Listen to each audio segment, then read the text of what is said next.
گھریلو زندگی میں میاں بیوی میں یہ چھوٹے موٹے اختلافات ہوتے رہتے ہیں، ان کو کوئی خاص اہمیت نہیں ہو سکتی، لیکن نبی اکرم صلی اللہ علیہ وسلم کی زندگی کو چونکہ اسوہ یا ایک نمونہ بننا تھا آنے والی امت کے لیے، اس لیے ان چھوٹی چھوٹی باتوں سے بھی جہاں کہیں کسی غلط فہمی پیدا ہونے کا اندیشہ یا خدشہ ہو سکتا تھا، اللہ تعالیٰ نے خود ہی اس کی وضاحت قرآن میں بتا دی ہے۔ تو یہ گھر کے اندر کی باتیں ہیں حقیقت میں، لیکن اس سے جو نتائج مرتب ہوتے ہیں ان کا تعلق ہے ہم سے اور امت سے اور قیامت تک آنے والے مسلمانوں سے۔ دوسری آیت جو تھی میں اس کی پہلے تلاوت کر دیتا ہوں، عام ترجمہ بھی بیان کر دیتا ہوں۔ بات صاف ہے، ایک نقطہ اس میں ایسا ہے جس کی ذرا سی وضاحت طلب ہے۔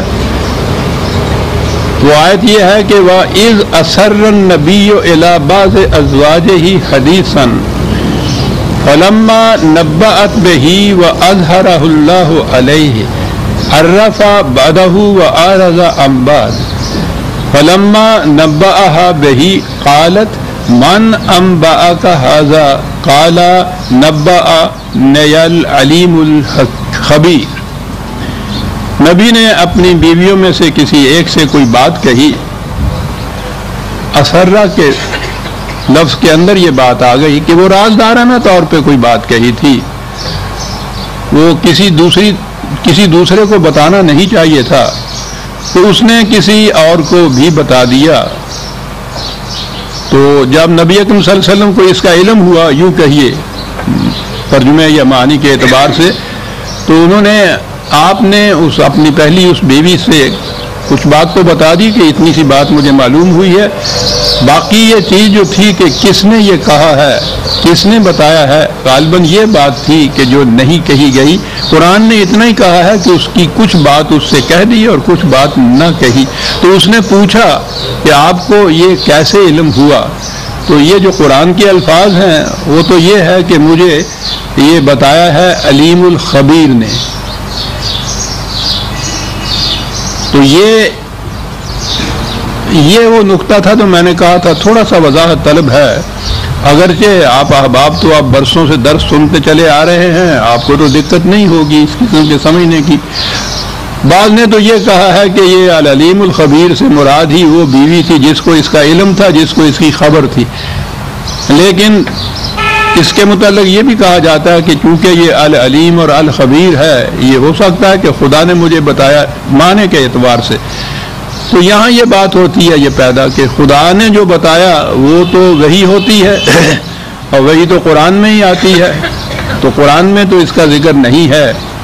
تو یہ بات اصولاً سمجھ لینی چاہیے کہ قرآن کریم کا ایک اسلوب اور انداز یہی بھی ہے کہ جو چیزیں عام حالات میں عام طور پر فطری طریقے کے اوپر بھی کچھ معلوم ہوتی ہیں ان کی نسبت خدا کی طرف کر دی جاتی ہے۔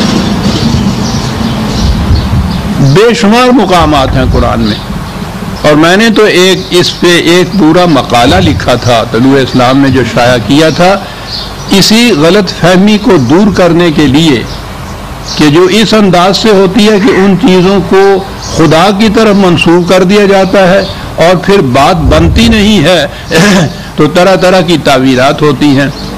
اسے ذہن میں رکھیے، میں وہ مختلف مقامات اس وقت نہیں پیش کرنا چاہتا، بڑی تفصیل سے میں نے وہ مقالہ لکھ دیا تھا، تقدیر کی گرہیں غالباً اس کا عنوان تھا، طلوع اسلام میں شائع ہوا تھا۔ اس کے علاوہ کئی اور مقامات بھی ہیں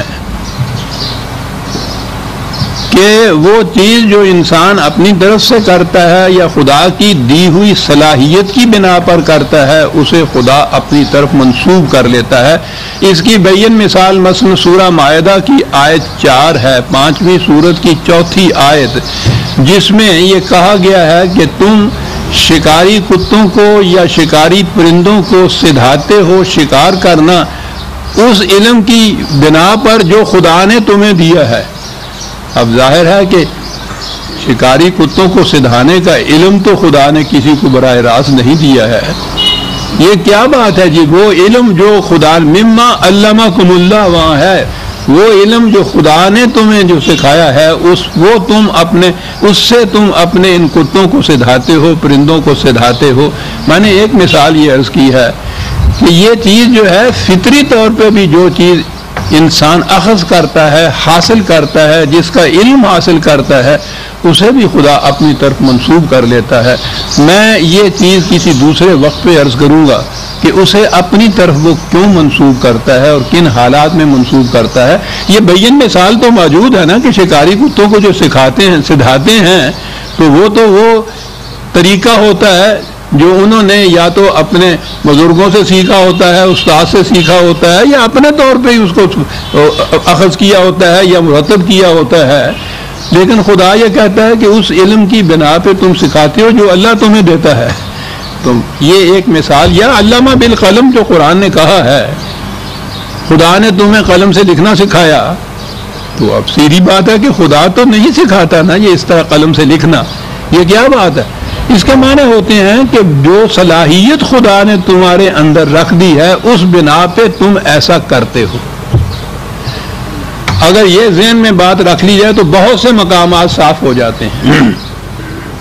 وہ میں نے عرض کیا ہے نا کہ یہ موضوع ایسا ہے کہ اگر تفصیل میں میں جاؤں اس وقت نہیں جا سکتا، کبھی اور عرض کروں گا کہ آخر میں علت العلل یا مسبب الاسباب، دا فرسٹ کاز جسے آپ کہیں گے، کڑیاں میں لاتے چلے جائیے تو آخر میں یہی بات ہوگی کہ وہ خدا کا عطا کردہ صلاحیت ہوتی ہے جس کی بنا پہ انسان کرتا ہے۔ کبھی اس کو خدا اس انسان کی طرف منسوب کر دیتا ہے، کبھی خدا اپنی طرف منسوب کر لیتا ہے۔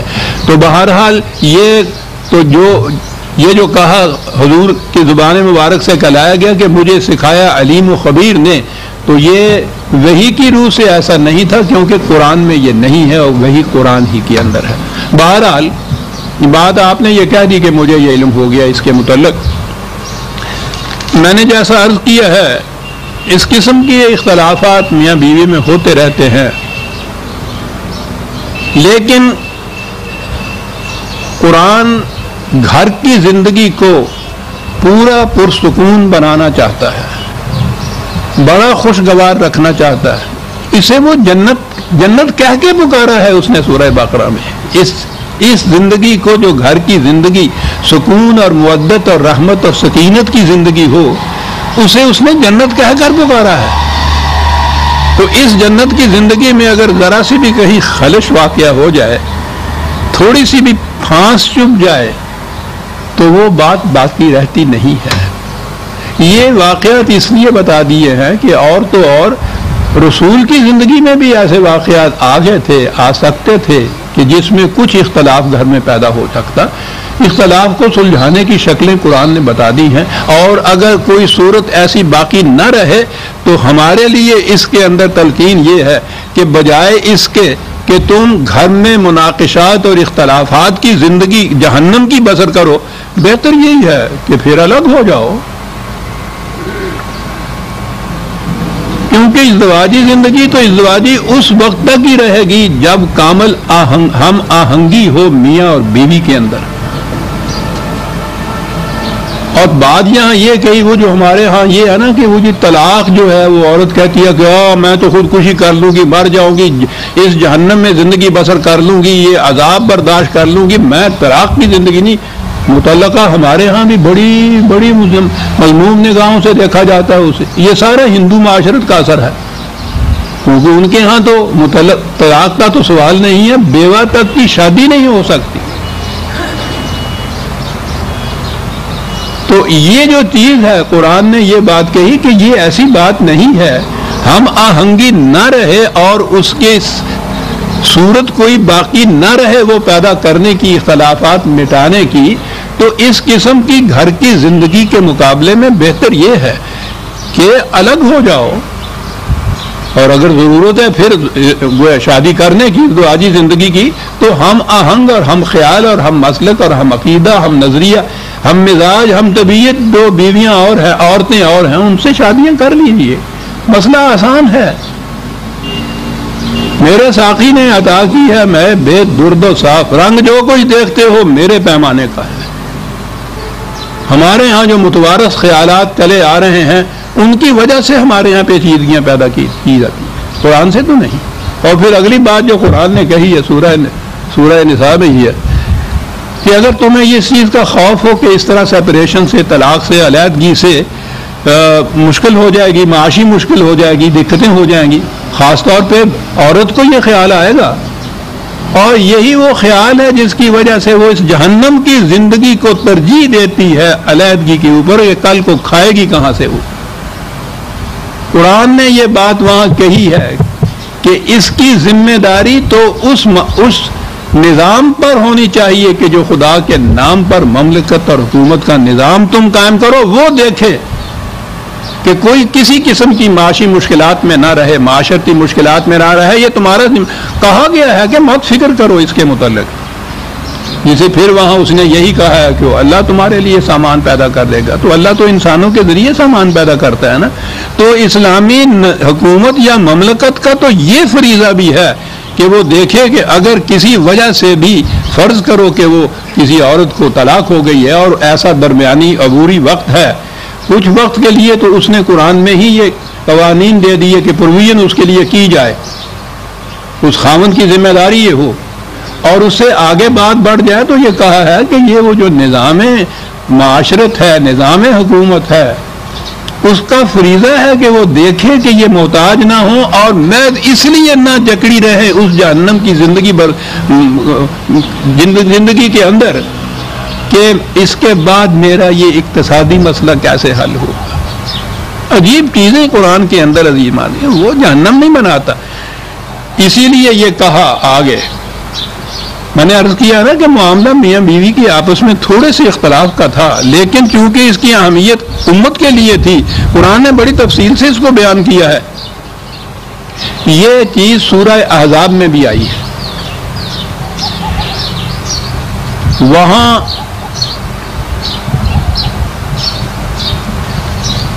اگر حوالہ ہے میرے پاس تو ابھی میں عرض کر دیتا ہوں۔ جی ہاں، 33/28، 33/51 وہاں بھی یہ چیز آئی ہے۔ ازواج مطہرات کی طرف سے ایسا نظر آتا ہے کہ کچھ مطالبہ تھا۔ وہ مطالبہ کیا تھا؟ یہ اس زمانے میں حضور کے پروٹیکشن کے لیے، حفاظت کے لیے یہ آئی تھیں۔ قریباً ساری، کوئی بیوہ تھی، کوئی مطلقہ تھی، کوئی چھوڑی ہوئی تھی، محتاج تھی، لیکن تھیں بہت اونچے گھرانوں کی۔ حضور کے اس دامن عافیت میں انہوں نے پناہ لی، زندگی جیسی تھی وہ تو معلوم ہے۔ بعد میں ایک حکومت ملی، مملکت ملی، 10 لاکھ مربع میل کی مملکت کے سربراہ تھے۔ نظر آتا ہے کہ جیسا کہ طبی طور پہ ہونا چاہیے، ان ازواج مطہرات کے دل میں یہ بات پیدا ہوئی کہ ہماری زندگی کچھ آسائش کی ہونی چاہیے۔ یہی ہے وہ جو وہاں بات ہے۔ تو حضور نے فرمایا کہ اس گھر میں تو زندگی ایسے ہی بسر ہوگی، کیونکہ سربراہ مملکت اسلامیہ تو گیہوں کی روٹی اس وقت کھا سکتا ہے جب اسے یقین ہو کہ مملکت کے ہر فرد کو گیہوں کی روٹی ملتی ہے۔ تو یہ گھر تو غریب ترین گھر رہے گا معاشرے کے اندر۔ اب تم خود فیصلہ کر لو اس کے لیے۔ اب تمہیں شاید محتاجی بھی نہ ہو، تمہیں اور سہارے مل سکتے ہوں، آسرے مل سکتے ہوں، تو میری طرف سے اجازت ہے، تم وہاں جا کے خوش رہ سکتی ہو، تو میں تمہارے راستے میں حائل نہیں ہونا چاہتا، تم چلی جا سکتی ہو، کوئی بات نہیں۔ یہ بھی بڑی اہم چیز ہے کہ اگر ایسی صورت پیدا ہو جائے اور بیوی یہ کہے کہ میں ان حالات میں یہاں نہیں رہنا چاہتی، قرآن نے کہا ہے کہ حضور نے فرمایا میں نہایت خوش دلی سے، خندہ پیشانی سے تمہیں رخصت کر دوں گا، بڑی عمدگی سے رخصت کروں گا تمہیں۔ تو ایسے وقت میں خود خاوند کے لیے ضروری ہے کہ وہ بڑی خندہ پیشانی سے علیحدگی اختیار کرے۔ اور خدا کی طرف سے یہ کہا جا رہا ہے ان ازواج کو جو بھی وہ تھی، تو جیسا میں نے پچھلی دفعہ بھی کہا تھا کہ ہماری تو صورت یہ ہے کہ یہ جو قرآن نے اس کے اندر سے نکات بیان کیے یا ہمارے لیے جو تعلیم دی، ادھر تو کسی کی نگاہ نہیں جاتی۔ قریب ساری یہ ہو رہی ہے 1000 برس سے کہ وہ کون سی بیوی تھی جس نے یہ کیا، اور وہ کون سی تھی جنہوں جو اس کے راز میں اندر شریک ہوئی۔ چلے جا رہے ہیں صاف اس کے اوپر، کتابوں کی کتابیں لکھی چلی جا رہی ہیں، یعنی جس بات کو تو قرآن نے بتایا نہیں، حضور نے خود نہیں وہاں کو نام لیا۔ اور وہی جو میں نے پچھلا درس بڑا اہم تھا اس اعتبار سے آپ کو معلوم ہے کہ رجوع کہاں کیا جائے گا؟ وہ وضعی احادیث بنا دی گئی، ایک تاریخ لکھ دی گئی اس کے متعلق 250 سال کے بعد، اور وہ جو اوریجنل سورس کوئی ہو سکتا تھا معلومات حاصل کرنے کا، مدینے کی مملکت کا ریکارڈ، وہ سارا تلف کر دیا گیا، مجبور کر دیا امت کو کہ ان کے لیے صرف یہی چیزیں جو انہوں نے وضعی طور پہ بنائی تھی، یہی ان کے لیے سرچشمہ رہے معلومات کا، اور اس میں یہ اب داستانیں شروع ہو گئیں، حدیث کی کتابوں میں بھی، تاریخ میں بھی، کون سی یہ بیویاں تھیں، پھر چلے آگے قصہ تو جو خود ہی پھر طے کرنا ہو تو پھر اس کے بعد جس کا جی چاہے، جو کچھ جی چاہے کہتا چلا جائے۔ بہرحال خدا نے یہ کہا کہ ہمیں معلوم ہے کہ تمہارے دل میں اس کا احساس تو پیدا ہو رہا ہے کہ یہ غلط بات ہو گئی، تو جب احساس پیدا ہو گیا ہے تو عجیب بات ہے، تو پھر کھل کے اعتراف کرو، معاملہ صاف ہو جائے۔ یہ جو ہے نا ان تتوبا الی اللہ، توبہ کرنا، یعنی یہ بات کہ تمہارا دل جو ہے وہ تو مائل ہو رہے ہیں، تو ہوتا ہے نا ایسے میں کہ پھر اس کا کھلے بندوں اعتراف اور اظہار کرنا، تو کہا جب یہ چیز ہے تو پھر بات صاف کر لو، معاملہ صاف ہو جائے گا۔ اور اگر اس کے باوجود تم آپس میں یہی سمجھتے ہو کہ نہیں رسول کی مخالفت ہی کرنی ہے، تو پھر ٹھیک ہے، اس کے بعد وہ علیحدگی ہو جائے گی۔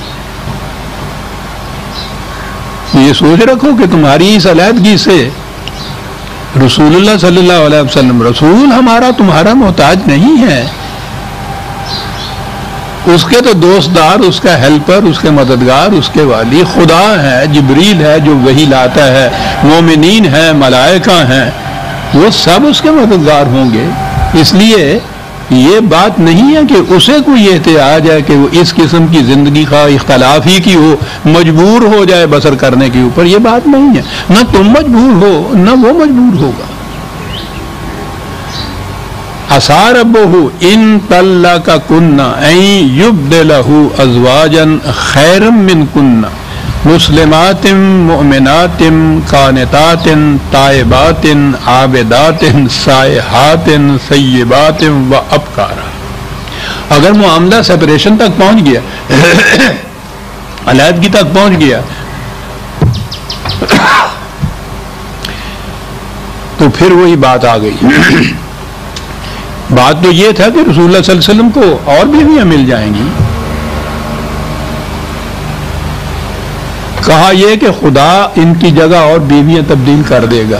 دیکھا نا وہی پھر بات جو میں نے عرض کیا ہے۔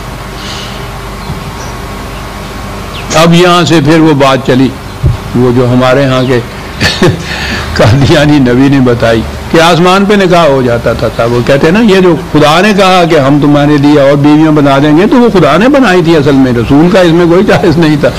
یہ ایک نقطہ جو ہے اس کو نظر انداز کر دینے سے میں نے گزارش کیا ہے نا کہ 1000 قسم کی پیچیدگیاں پیدا ہوتی ہے کہ بتائیے کہ یہ جو خدا نے کہا کہ ہم تبدیل کر دیں گے ان کی جگہ دوسری بیویاں، تو بہرحال یہاں تو نوبت ہی نہ آئی، لیکن انہوں نے کہہ تو دیا نا کہ خدا نے کہا کیا کرتا ہے۔ یہ وہ بات جو خدا منسوب کرتا ہے اپنی طرف، جو بات خدا کے قانون کے مطابق کی جائے اسے بھی وہ اپنی طرف منسوب کرتا ہے۔ بیوی کا انتخاب تو قرآن نے جتنی ہدایات دی ہیں اس کے مطابق ہوگا نا، اس جہت سے بھی وہ اسے اپنی طرف منسوب کر دیتا ہے کہ اگر ان قوانین اور ہدایات اور تلقینات کے مطابق انتخاب تم کرو گے تو گویا یوں سمجھو یہ خدا نے انتخاب کیا ہے۔ بات بڑی واضح ہے، کسی کی ہدایت کے متعلق کوئی کام کچھ کرے تو کہا جا سکتا ہے نا کہ یہ تو اس نے ہماری مرضی کے مطابق، ہمارے کہنے کے مطابق کیا ہے، تو گویا ہم ذمہ دار ہیں، ہم نہیں کی ہے۔ یہ اس انداز سے باتوں کو سمجھنا چاہیے۔ تو اگر یہ ہوا تو کوئی بات نہیں ہے، وہ تم سے بہتر اور بیویاں۔ اب یہ جو آگے ہے نا کہا گیا کہ وہ بیویاں ان کی خصوصیات کیا ہوں گی، وہ حضور کی بیویوں کے متعلق نہیں کہا ہے۔ قیامت تک یہ تلقین دی ہے کہ انتخاب کرنا ہو اگر تم نے آپس میں میاں بیوی کا، تو بیوی کی یہ کوالیفیکیشن ہونی چاہیے اور بیوی کی یہ ہونی چاہیے، تو دوسری طرف میاں کی بھی یہ ہونی چاہیے۔ تو یہ جو آگے کہا گیا ہے نا، یہ انتخاب کے لیے قرآن نے ایک ہدایت دی ہے کہ یہ کوالیفیکیشن ہونی چاہیے عورت کے اندر، اور پھر وہ ہے جو ہم آہنگ تمہارے ساتھ ہوگی، کیونکہ تمہارے اندر بھی یہ کوالیفیکیشن اور خصوصیات ہیں کہ وہ مسلمات ہیں، قوانین خداوندی کے سامنے جھکی ہوئی، لیکن جبر سے جھکی ہوئی نہیں۔ عجیب چیز ہے، مسلمات یہ کہہ کے یعنی دوسرے مقام کے اوپر مسلمون مسلمات میاں عورت مرد عورت مرد عورت مرد دونوں گنائے گئے ہیں ان صفات میں۔ یہاں چونکہ بات عورتوں کی ہو رہی تھی اس لیے کہا کہ وہ کیا ہوں گی۔ اب پہلے کہا ہے مسلمات اور ساتھ یہ ہے مومنات۔ بات پیدا ذہن میں خیال ابھرتا ہے کہ مومن جب وہ ہوگی تو پھر تو وہ مسلم تو ہو گئی، لیکن بڑا اس میں عجیب فرق ہے۔ مسلم تو ہوا سبمٹ کر دینے والا، سرنڈر کر دینے والا، جھک جانے والا، قانون کی اطاعت اختیار کرنے والا۔ اختیار تو دو طریق سے بھی کیا جا سکتا ہے نا، کسی جبر کے ماتحت بھی کیا سکتا ہے، خواہ اپنے دل کے جبر سے ہو، باہر کے کسی جبر سے بھی ہو۔ اگر وہ قانون کے سامنے جھک گیا ہے تو وہ مسلم تو ہو گیا ہے، اس اعتبار سے کہ اس کے معنی یہ جھک جانے والا۔ ایک جھکنا یہ ہے، دوسرا جھکنا یہ ہے کہ دل اس کی تصدیق کرے کہ یہ قانون صحیح ہے جس کے سامنے میں جھکاؤں، یوں مومن ہوتا ہے وہ۔ تو کسی کے جبر سے کسی قانون کی اطاعت کرنے جو ہے اس سے مومن نہیں ہو سکتا انسان۔ یہ سبمیشن ہوگی، یہ سرنڈر ہوگا، زبردستی جھک جانا ہوگا، زبردستی بھی جھکا جائے گا۔ اور دوسرا جھکنا یہ ہے کہ دل اس کی تصدیق کرے کہ یہ واقعی صحیح چیز ہے اور مجھے اس کی اطاعت کرنی چاہیے۔ یوں ہوتا ہے مسلمات کے ساتھ مومنات۔ قانتات عجیب عجیب الفاظ ہیں، ایک ایک لفظ ایک ایک درس کا متقاضی ہے۔ آپ کو یاد ہوگا یہ الفاظ پہلے بھی آئے تھے، ترجمے تو اس کے یہی ہوتے ہیں، فرما بردار، تابعہ دار۔ تو قرآن اتنے الگ الگ لفظ کیوں لاتا ہے؟ ایک ہی لفظ کہہ کے بات ختم کر دینی چاہیے تھی۔ قانتات مثال کے طور پہ میں نے سمجھایا تھا، جو عرب جہاں یہ لفظ استعمال کرتے تھے، وہ جاتے تھے سفر میں تو پانی کی بڑی دقت ان کو ہوتی تھی، اور پانی سب سے زیادہ متاع عزیز تھی، زندگی کا انحصار اس پہ تھا، اور ریگستان میں پانی ملتا نہیں تھا تو وہ مشکیزیں لے لیتے تھے جن میں پانی بھرتے تھے۔ اس طرح مشکیزہ ہوتا تھا کہ وہ ویسے تو ہر جگہ سے سلا ہوا ہوتا تھا کہ پانی کا ایک قطرہ بھی نہ ٹپکے، اور اس کا منہ جو تھا وہ باندھا ہوا ہوتا تھا، اس طرح سے کہ وہ اپنے راستے میں ایک قطرہ بھی نہ ٹپکے، جہاں پانی کی ضرورت ہو آسانی سے پانی نکل آئے اس کو۔ اسے کہتے تھے وہ مشکیزہ قانت۔ عورت کے اندر جو صلاحیتیں ہیں، اب یہ بات میں بھی اشارات ہی میں کہوں گا، جو صلاحیتیں ہیں عورت کے اندر، اگر وہ جہاں جی چاہے یا جہاں جی چاہے ان کو کھول دے، مومن نہیں ہوگی۔ کھولنے سے انکار کر دے پھر بھی وہ مومن نہیں ہوگی۔ کھولے وہاں جہاں خدا کے قانون کا تقاضا ہو تو قانت ہو جائے گی۔